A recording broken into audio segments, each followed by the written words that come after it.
ठीक आहे. आता आपण बघा ब्लाऊजचे माप काढले सगळे. आता हे जे माप आपण पेपरवर लिहून काढले, जे वगैरे लिहिले आहे ते माप पूर्ण आपल्या पेपरवर काढायचं. आपल्या पूर्ण उंची किती घ्यायची आहे? 14.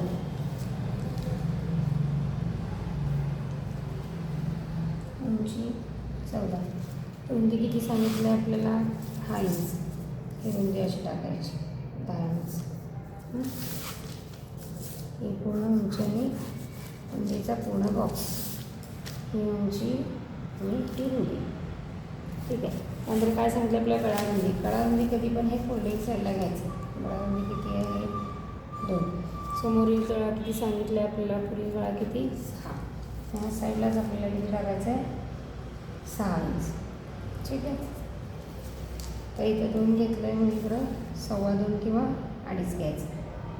तर मी 2.5 घेते, कारण आपल्याला पाठीमागं हुक्काचं प्लेस कट दर्शवायचं आहे. ठीक आहे. ह्याला थोडंसं क्रॉसमध्ये आणि इथं 1/2 इंचाचं अंतर आणि हा राऊंड होईल. ठीक आहे. नंतर की काय आपला हाफ शोल्डर किती वाढवायचं आपल्याला? 2.5. Half shoulder 2.5. आणि मुंडाखोली किती सांगितलेलं आहे? 5.5. मुंडाखोली किती टाकायची आपल्याला? 5.5. 5.5. हे पूर्ण बॉक्स. तसं आपल्याला किती? 1/2 इंच घ्यायचं. थोडीशी तिरपी लाईन मारायची. पूर्ण असा इथं 1 इंच, इथं 1/2 इंच. हे आपण द्यायचं. हा पुढील मुंडा, हा मागील मुंडा. ठीक आहे. आणि आज लक्षात यांची छाती किती आहे? 10.5.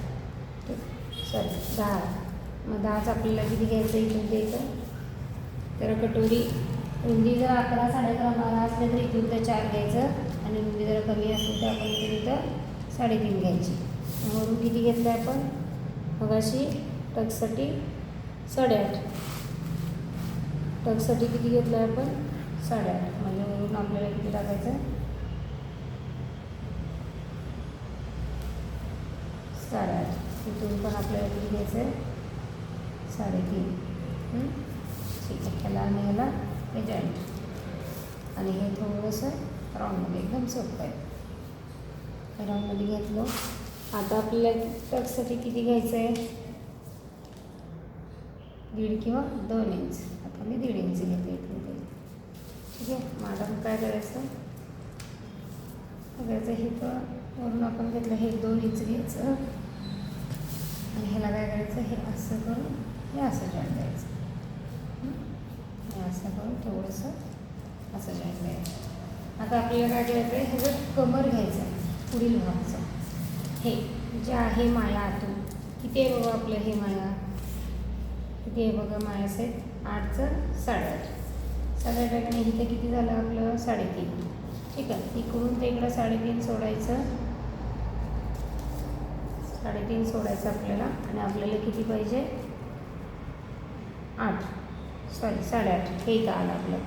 म्हणजे आपल्याला इथं बाजूला वाढवायची काही गरज नाही. म्हणजे आपलं कमर किती आहे? ती कमर आपल्याला मिळाली. थोडंसं 1/2 इंच असं घेऊ शकतो आपण.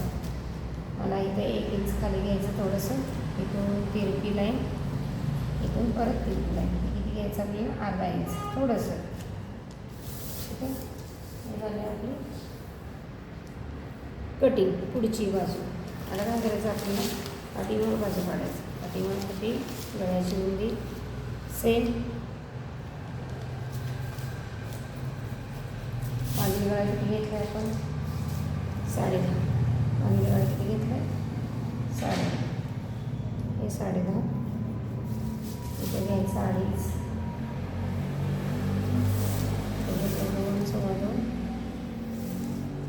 घ्यायची तिरपी लाईन परत आपल्याला गळासाठी.